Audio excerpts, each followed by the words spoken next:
टोंक जिले की देवली उनियारा विधानसभा सीट से उपचुनाव लड़ने वाले निर्दलीय प्रत्याशी नरेश मीणा अभी भी जेल की सलाखों के पीछे बंद है।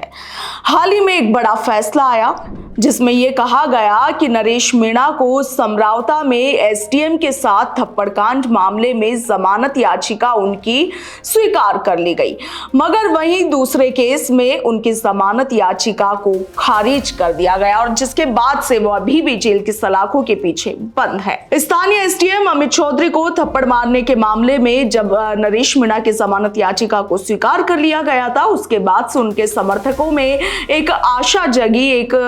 उम्मीद मिली उन्हें कि शायद नरेश मीणा अब जल्द ही रिहा हो सकते हैं, मगर दूसरे केस में उनकी जो जमानत याचिका थी उसे खारिज कर दिया गया। यानी कि नरेश मीणा को अभी भी जेल की सलाखों के पीछे रहना होगा और सजा काटनी होगी। कांग्रेस नेता प्रहलाद गुंजल नरेश मीणा के लिए लगातार भजनलाल सरकार से अपील कर रहे हैं कि नरेश मीणा ने ऐसा कोई बड़ा अपराध नहीं किया है कि उन्हें इतने महीनों की सजा काटनी पड़े और इसीलिए भजनलाल सरकार को उन्हें जल्द से जल्द रिहा कर देना चाहिए। आप देखिए कि प्रहलाद गुंजल के नेतृत्व में कई महापंचायतें भी नरेश मीणा की रिहाई के लिए की गई थी। वहीं अब आप देखिए कि नरेश मीणा को लेकर के प्रहलाद गुंजल का बयान सामने आया है। एक निजी चैनल को इंटरव्यू देते हुए प्रहलाद गुंजल ने कहा कि नरेश मीणा कोई आपराधिक प्रवृत्ति का व्यक्ति नहीं है और मुझे तो बहुत तकलीफ होती है कि आजकल जनता के लिए संघर्ष करते हुए शासन और प्रशासन से टकराव को आप आपराधिक प्रवृत्ति कहने लगे।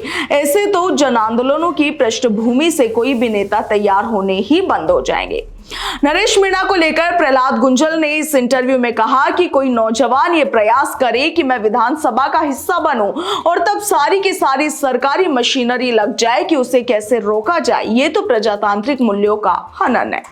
उन्होंने आगे कहा कि जिस तरीके से डटकर नरेश मीणा खड़ा रहा उसका परिणाम यह है कि आज पूरा देश जानता है कि किसी नरेश मीणा ने चुनाव लड़ा था और समरावता की उस बुनियादी मांग की देवली की जगह उसे उनियारा में ही रखा जाए, उसका दृढ़ता के साथ समर्थन किया, फिर चाहे परिणाम कुछ भी रहा हो। आज उस युवक को सरकार ने जेल में डाल रखा है, यह आदिवासी मूल्यों को कुचलने का प्रयास है। उन्होंने कहा कि समय आने पर आदिवासी सरकार को जवाब जरूर देगा। हम इस बात के पक्षधर बनकर पूरी ताकत के साथ खड़े हैं और आज भी लगातार दृढ़ता के साथ नरेश मीणा के साथ खड़े हैं। वहीं जब इंटरव्यू के दौरान प्रहलाद गुंजल से पूछा गया कि किरोड़ी लाल मीणा के भतीजे धर्मवीर मीणा भी नरेश मीणा के लिए लड़ाई लड़ने की बात कर रहे हैं, आंदोलन करने की बात कर रहे हैं, रैली निकालने की बात कर रहे हैं, तो इस पर प्रहलाद गुंजल ने कहा कि मुझे ये जानकारी अभी आप ही से मिली है, मगर मैं ये कहता हूं कि प्रजातंत्र में कहीं भी अन्याय हो रहा है तो अन्याय के खिलाफ बोलने का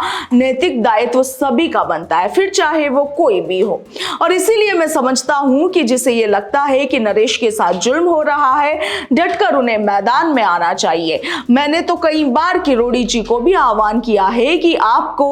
राजस्थान में संघर्ष के लिए जाना जाता है और जब एक आदिवासी नौजवान पर इतना जुल्म हो रहा है तो उन्हें बोलना चाहिए।